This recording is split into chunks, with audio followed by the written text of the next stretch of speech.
Film की शुरुआत होती है एक बच्चे को दिखाते हुए जिसका नाम कॉन्स्टेंटीन होता है।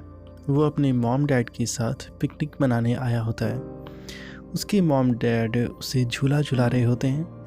कॉन्स्टेंटीन की मॉम और कॉन्स्टेंटीन दोनों पतले हैं, लेकिन कॉन्स्टेंटीन के डैड एक मोटे आदमी हैं। अब अचानक से कॉन्स्टेंटीन और उसकी मॉम दोनों हवा में उड़ने लगते हैं और बाकी चीज़ें भी हवा में ऊपर जा रही होती है, सिर्फ कॉन्स्टेंटीन के डैड के सिवाय, क्योंकि उनका वेट 120 केजी से ज़्यादा था। अब ऐसा इसलिए हो रहा था क्योंकि ग्रेविटी अचानक से ख़त्म हो गई थी। कॉन्स्टेंटीन के फादर उसका हाथ पकड़ लेते हैं। कॉन्स्टेंटीन ने भी अपनी मॉम का हाथ पकड़ा हुआ था।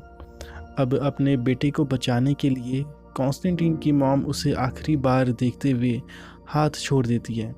इसके बाद कॉन्स्टेंटीन के डैड उसे जल्दी से गले से लगा देते हैं। कॉन्स्टेंटीन की मॉम हवा में ऊपर जाती रहती है। इसके बाद अगले सीन में कॉन्स्टेंटीन के डैड को दिखाया जाता है, जो ये सब अपने सपने में देख रहे थे। जो कुछ भी कॉन्स्टेंटीन के डैड ने अपने सपने में देखा था, ये सब असल में 20 साल पहले रियल में हुआ था। और ये सब इसलिए हुआ था क्योंकि 20 साल पहले एक अमेरिकन एयरक्राफ्ट के क्रैश हो जाने से अर्थ और मून पर इसका बहुत ख़तरनाक इफ़ेक्ट हुआ था, जिससे अर्थ एक ऐसी स्थिति में आ गई थी कि अगर कोई चीज़ 120 केजी से कम होती तो उस पर अर्थ का ग्रेविटेशनल फोर्स काम नहीं करता था। यानी जो भी चीज़ 120 केजी से कम होती वो स्पेस में जाने लग जाती। इसलिए अब हर घर में एक ग्रेविटेशनल मीटर था।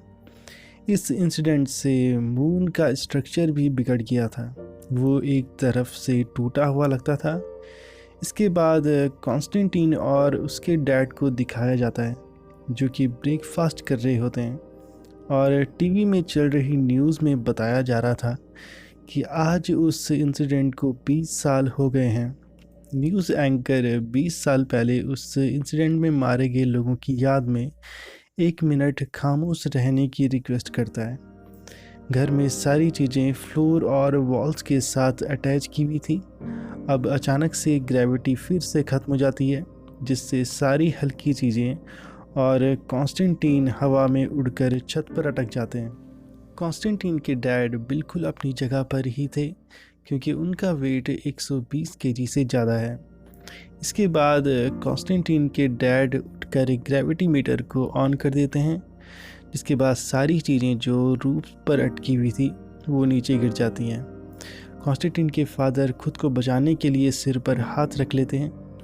ग्रेविटी मीटर के ऑन करने से कॉन्स्टेंटीन भी नीचे आकर गिर जाता है, जिससे उसे बहुत दर्द होता है। कॉन्स्टेंटीन के फादर अपनी वाइफ की फ़ोटो दोबारा से वॉल पर लगाते हैं और कॉन्स्टेंटीन के पास आकर पूछते हैं कि क्या तुम ठीक हो। अब कॉन्स्टेंटीन के फादर अपना वेट चेक करते हैं, जो कि 120 केजी से थोड़ा सा ज़्यादा आता है, जिससे वो टेंशन में आ जाते हैं कि अगर उनका वेट भी 120 केजी से कम हो गया तो वो भी अपने बेटे की तरह ही हो जाएंगे, और फिर उनके बेटे की केयर कौन करेगा, इस बात की उन्हें फ़िक्र होने लगती है। इसके बाद कॉन्स्टेंटीन के फादर अपने बैग में कुछ वेट वाली बॉल रखकर ऑफिस जाने की तैयारी करते हैं। वो कॉन्स्टेंटीन को कहते हैं कि उसकी कॉफ़ी टेबल पर रख दी है। फिर वो ऑफिस जाने को निकल जाते हैं। कॉन्स्टेंटीन हमेशा घर में ही रहता है, क्योंकि उसका वेट 120 केजी से कम है, इसलिए वो कभी भी अपने घर से बाहर नहीं गया। अब वो दूरबीन से घर के बाहर देखता है, उसे एक फ़ौजी दिखाई देता है। फिर वो अपने डैड को देखता है, जो कि 2 औरतों से बात कर रहे होते हैं। फिर वो दूसरी बिल्डिंग में देखता है, जहाँ एक लेडी म्यूज़िक इंस्ट्रूमेंट को नीचे गिराती है, लेकिन वो नीचे गिरने के बजाय ऊपर आ रहा होता है। अब फिर से स्ट्रीट में मौजूद औरतों को दिखाया जाता है, जो कॉन्स्टेंटीन और उसके फादर के बारे में बात कर रहे होते हैं। वो कह रही होती है कि कॉन्स्टेंटीन के फादर उसे घर में ही रखकर उसके साथ बहुत बुरा कर रहे हैं। वो बस घर में रहकर खिड़की से सबको देखता रहता है। वो औरतें कहती हैं कि उसके डैड को उसे कभी बाहर ले जाना चाहिए और उसे अपने साथ फ्लोटिंग वॉक करवानी चाहिए। अब क्योंकि कॉन्स्टेंटीन घर में रह रहकर बोर हो गया था, तो इसलिए वो नॉर्मल लाइफ का इन्वायरमेंट बनाता है। वो समंदर की साउंड का कैसेट लगाता है और फिर एक बड़े से छाते को खोल देता है। फिर वो अपने कपड़े उतारता है और फिर सन ग्लासेस पहन कर लेट जाता है और फिर ऐसा अज्यूम करता है कि वो एक बीच पर है। तभी उसे एक गाड़ी की आवाज़ सुनाई देती है। वो जब खिड़की से बाहर देखता है तो उसे एक लेडी दिखती है। कॉन्स्टेंटीन उसे अपनी दूरबीन से देख रहा होता है। वो लेडी जब अपने बालों को खोलती है तो उसके बाल हवा में ऊपर की तरफ उड़ने लगते हैं। वो लेडी कॉन्स्टेंटीन को हाय बोलती है। ये देखकर कॉन्स्टेंटीन शर्माते हुए खिड़की के किनारे हो जाता है। अब क्योंकि कॉन्स्टेंटीन की मॉम के गुजरने के बाद कॉन्स्टेंटीन कभी भी किसी लेडी से नहीं मिला था, इसलिए वो अब लेडीज से अनकंफर्टेबल फील करता है। इसके बाद कॉन्स्टेंटीन कपड़े दोबारा से पहनता है और वो पिलो भी फिर से अपनी बॉडी पर लगा देता है। फिर वो एक बड़े से चार्ट पर हेलो भी लिखता है, लेकिन वो उस लेडी को वो नहीं दिखा पाता। इसके बाद कॉन्स्टेंटीन के डैड घर आते हैं। कॉन्स्टेंटीन उन्हें खाना सर्व करता है। अब कॉन्स्टेंटीन के डैड कॉन्स्टेंटीन को एप्रॉन पहना देखते हैं तो वो कॉन्स्टेंटीन को कहते हैं कि ये तो औरतें पहनती है, तुमने ये क्यों पहना? जिस पर कॉन्स्टेंटीन कहता है कि ऐसा नहीं है कि इसे केवल औरतें ही पहने, इसे पुरुष भी पहन सकते हैं। कॉन्स्टेंटीन के डैड कॉन्स्टेंटीन को कहते हैं कि ये एप्रॉन तुम्हारी मॉम का है, इसलिए इसे उतार दो। जिसके बाद कॉन्स्टेंटीन वो एप्रॉन उतार देता है। अब खाना खाने के बाद कॉन्स्टेंटीन के फादर अपना वेट चेक करते हैं, जो कि बिल्कुल 120 केजी आता है। ये देखकर कॉन्स्टेंटीन के डैड परेशान हो जाते हैं कि कहीं उनका वेट 120 केजी से कम ना हो जाए। अब कॉन्स्टेंटीन एक मैगज़ीन में एक ऐड देखता है जिसमें लिखा था getting fat in a healthy way. ये एक बर्गर का ऐड था। ये ऐड देखकर कॉन्स्टेंटीन बहुत सारे बर्गर मंगवा देता है और फिर उन्हें खाने के बाद वो अपना वेट चेक करता है, जो कि 30 केजी से बढ़कर 60 केजी हो जाता है। ये देखकर कॉन्स्टेंटीन बहुत खुश और एक्साइटेड हो जाता है। अब वो अपने सुनहरे भविष्य के सपने देखने लगता है। वो चार्ट पर अपना नाम भी लिखता है और वही लेडी फिर से कॉन्स्टेंटीन को हाय बोलती है। अब कॉन्स्टेंटीन रोज़ बर्गर खाता रहता है।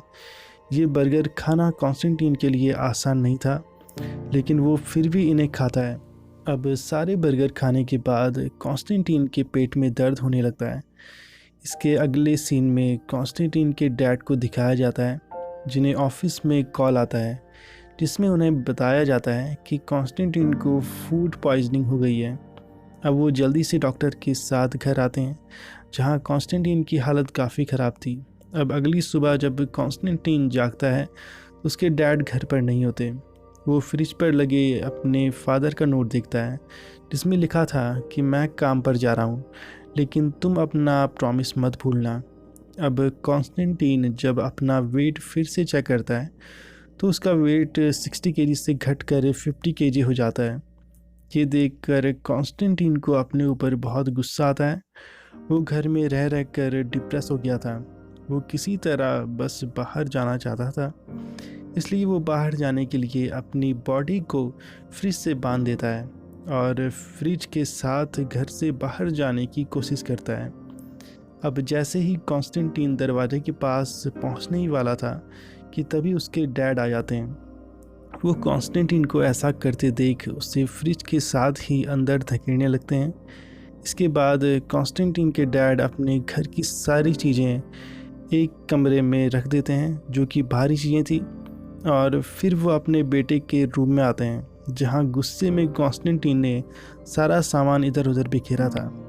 इसके बाद दिखाया जाता है कि कॉन्स्टेंटीन के डैड एक जूते पर एक्सपेरिमेंट कर रहे होते हैं। अब काम करते हुए उन्हें नींद आ जाती है। इसके बाद वो अपने सपने में वाइफ की तरह अपने बेटे को भी खो देते हैं। अब डर से कॉन्स्टेंटीन के डैड की आंख खुलती है तो वो देखते हैं कि हर चीज़ सीलिंग से लगी होती है, सिवाय उन जूतों के जिन पर वो एक्सपेरिमेंट कर रहे थे।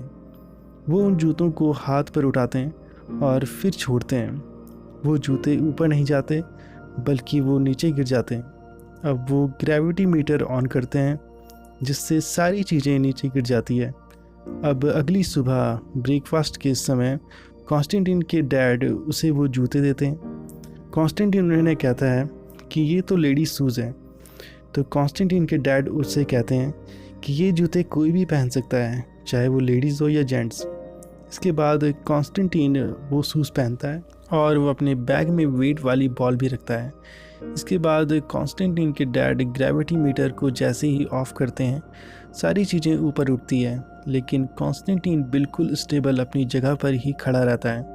ये देखकर दोनों बाप बेटे बहुत खुश हो जाते हैं। इसके बाद कॉन्स्टेंटीन पहली बार अपने घर से बाहर जा रहा होता है। उसके डैड उसे खिड़की से देख रहे होते हैं। इसके साथ साथ उसे वही लेडी भी देख रही थी जिसे कॉन्स्टेंटीन अपनी खिड़की से देखता था। कॉन्स्टेंटीन उस लेडी के अपार्टमेंट के सामने जाकर अपने शूज़ को ऑफ़ कर देता है। उसके डैड उसे ऐसा करने से मना करते हैं, लेकिन वो फिर भी शूज़ को ऑफ़ कर देता है। फिर वो अपना बैग भी उतार देता है। फिर अपने बैग की तरह ही कॉन्स्टेंटीन हवा में उड़ता रहता है और फिर वो खुद पर लगाए पिलोज़ को भी हटा देता है और आंखें बंद कर लेता है। कॉन्स्टेंटीन जब ऊपर की तरफ उड़ रहा होता है तो तभी उसे कोई रोकता है। कॉन्स्टेंटीन महसूस करता है कि कोई उसके कंधों पर हाथ रखकर उसे और ऊपर नहीं जाने दे रहा। कॉन्स्टेंटीन आंखें खोलता है और मुस्कुराने लगता है। उससे उसी लेडी ने पकड़ा हुआ था जो उसकी ड्रीम गर्ल थी।